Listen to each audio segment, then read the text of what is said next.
She finally broke her silence, but instead of ending the mystery surrounding Nolan Wells, her statement only intensified it. Investigators weren't relying on memories alone anymore. They had GPS data from the boat, digital evidence from cell phones, and a case prosecutors say is expected to be presented to a grand jury. So why are so many questions still unanswered? Somewhere between the witness statements, the electronic evidence, and the final hours on Horn Island, something doesn't fully add up. Tonight, we'll walk through the verified timeline, the latest developments, and why this investigation may be entering its most important chapter yet. It all began on what was supposed to be an ordinary 4th of July trip. 18-year-old Nolan Wells boarded a boat with friends bound for Mississippi's remote Horn Island, a place known for its untouched beaches, but also for its isolation. Friends described Nolan as someone who loved the outdoors and enjoyed spending time with people he trusted. Nothing about that morning suggested it would become the focus of an investigation drawing national attention.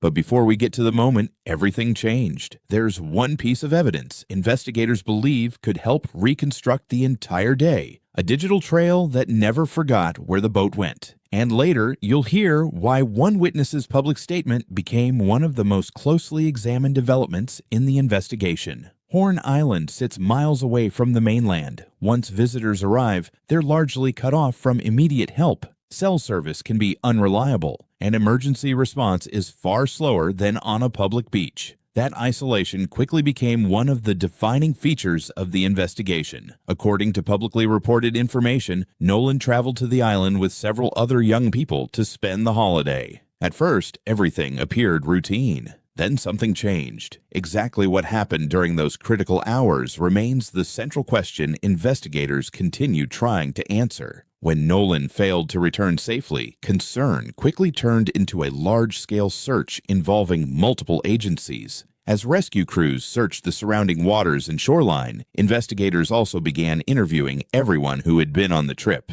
At that point, officials weren't just searching for Nolan. They were trying to reconstruct an entire day, minute by minute. Early public accounts painted the outing as a tragic accident, but almost immediately, investigators began comparing those accounts against physical evidence, witness interviews, and digital records. That comparison would eventually become one of the most important parts of the investigation. Before we get to what the GPS records revealed, there's another development you need to know about, because it changed how many people viewed the case. Whenever multiple people experience the same stressful event, memories often differ naturally. That's why investigators compare every statement against objective evidence whenever possible. As interviews continued, authorities reportedly collected accounts from everyone believed to have been present. Some details aligned, others reportedly did not. Each inconsistency required investigators to determine whether it resulted from confusion, imperfect memory, or something more significant. Meanwhile, Nolan's family continued pushing publicly for answers. They questioned whether every available piece of evidence had been preserved and thoroughly examined. That pressure kept national attention on the case long after the initial search had ended. Then another important development emerged. Officials confirmed they were reviewing electronic evidence connected to the investigation.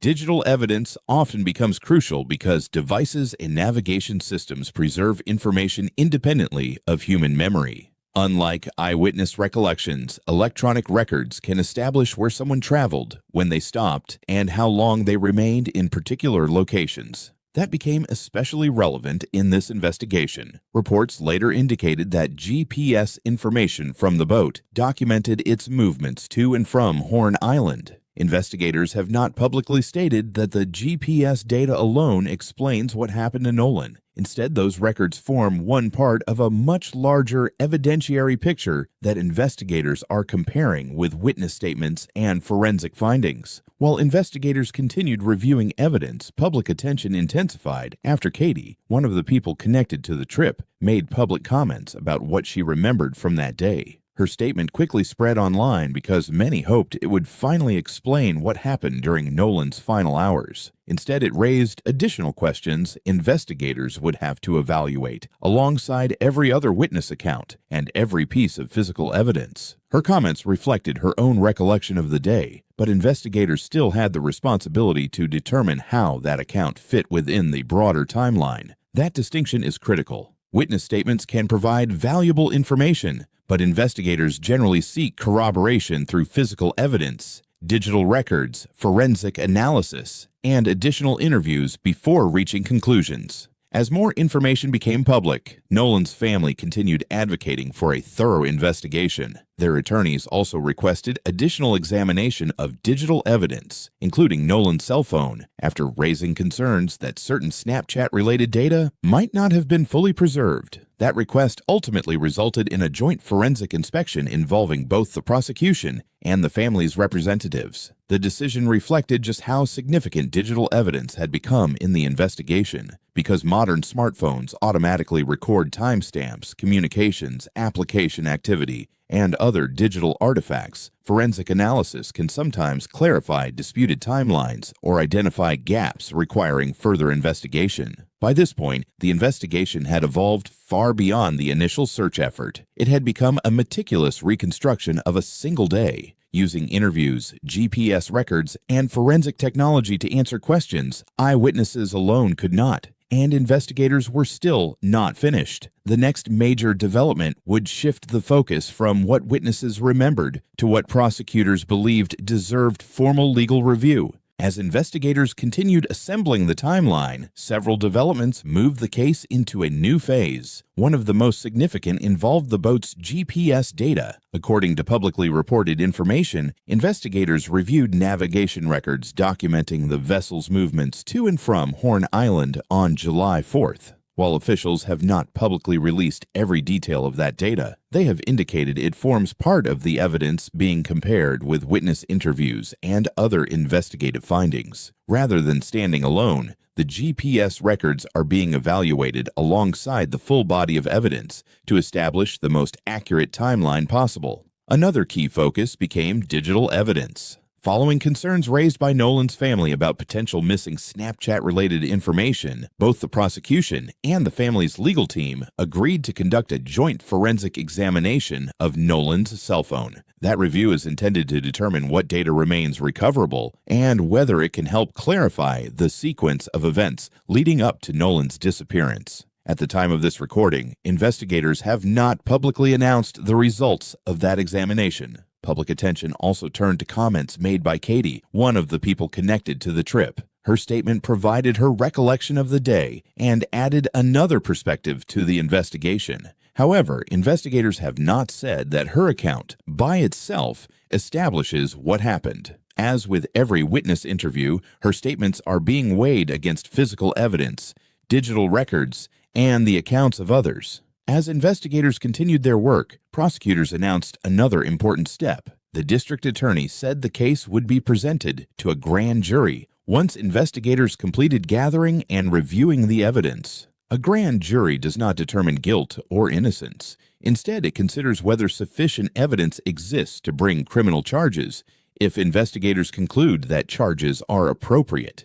That announcement signaled that the investigation had moved beyond the initial search and into a more formal legal process. The biggest shift in this case wasn't a dramatic confession or a single piece of evidence. It was the realization that the investigation would not rely on any one person's version of events. Instead, investigators began building the timeline using objective evidence, GPS records, digital forensic analysis, witness interviews, and other physical findings to determine where the facts aligned and where they did not. That development answers the question raised at the beginning of this video. Why didn't Katie's public statement immediately resolve the mystery? Because investigators still had to determine how her recollection fit with every other piece of evidence they had collected. In a case like this, no single interview decides the outcome. The timeline must be supported by verifiable evidence wherever possible. As the evidence review continued, the focus shifted from speculation to documentation.